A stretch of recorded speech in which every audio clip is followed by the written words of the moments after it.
бір жерге шабуыл жасап, сол жер жаулап алып террористер. Елін сатып кеткендер, жұртын сатып кеткендер.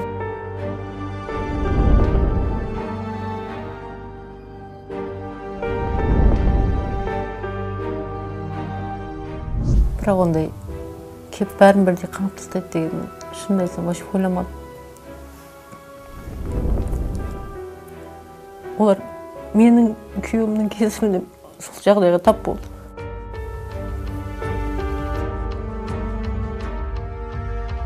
Терроризм атты тажал Түркістан облысында тұтас бір отбасыны талқандап тоз-тозын шығарды.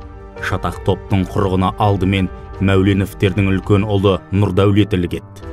Таныстарының ықпалымен теріс жолға түскен ол интернеттегі уағызшылардың әуезді уәдесіне басы айналады.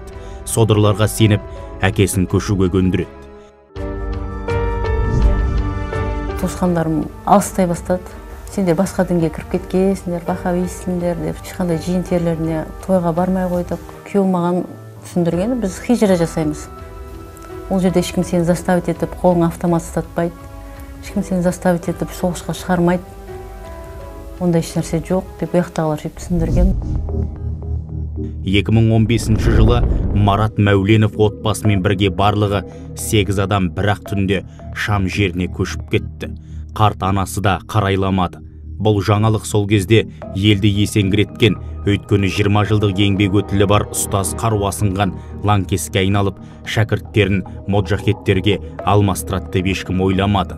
Қолын қанға малған Мәуленовтер шекараның ар жағынан Қазақстан билігіне сесте көрсетіп етті. Может, басқалар үшін террорист шығар, бірақ мен үшін ұлым мысалға Нұрдәулет. Бір айтқан сайын қанар ретінде жүрегім ауырады. Тем более тұлабой тұңғышым.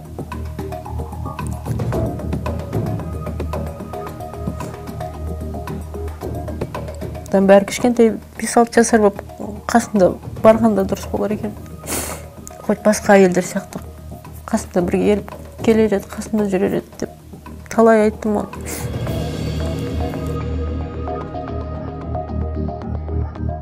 Араға 2 жыл сап отағасымен үйдің үлкені Нұрдәулет оққа ұшады. Қанға бөккен далада қайда бас сауғаларын білмей, ұрпағы қаңғып қалады. Жалғыз қыздары Аида Әзербайжандық содырға жар болды. Ал Абзал мен Диас түрлі желеумен қару ұстамауға тырысты, сол үшін түрмеге де қамалыпты. Серайды, мен түрмен 4 ай отыр. Маған смертін казни берді, маған өлім берді. Мен өкінке отырған адаммын.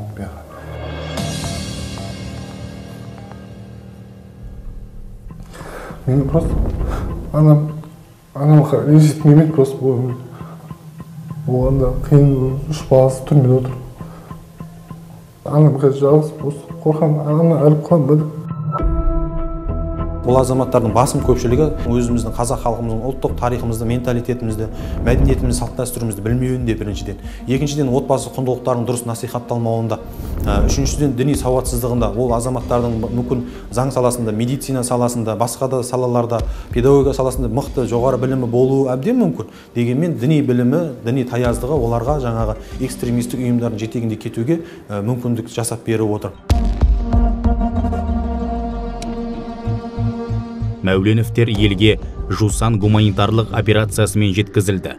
Аида, Абзал, Диас қылмыстық кодекстің бірнеше бабымен айыпталып, әкелері таңдаған жол балаларын түрмеге әкеп қамады.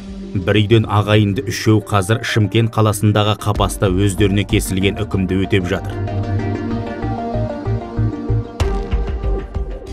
Әрине сағынам. Дендері сау болып, аман болып шығып кесеген деген ниетім бар. Балдарымның ауырып қалмас екен. Звоноктарын күтіп отырамын.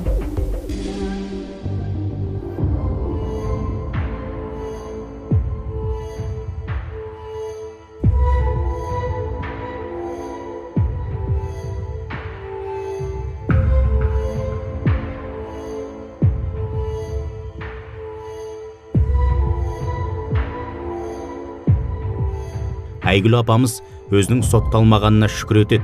Мемлекет көп балалы анаға рақым жасамағанда, кенжелері Әли мен Әбдуллах жетімдер үйіне түсереді. Жолдасымен 25 жыл отасып, 60-ты алқымдағанында барынан айырылған ана қазір абақты жағалап жүр.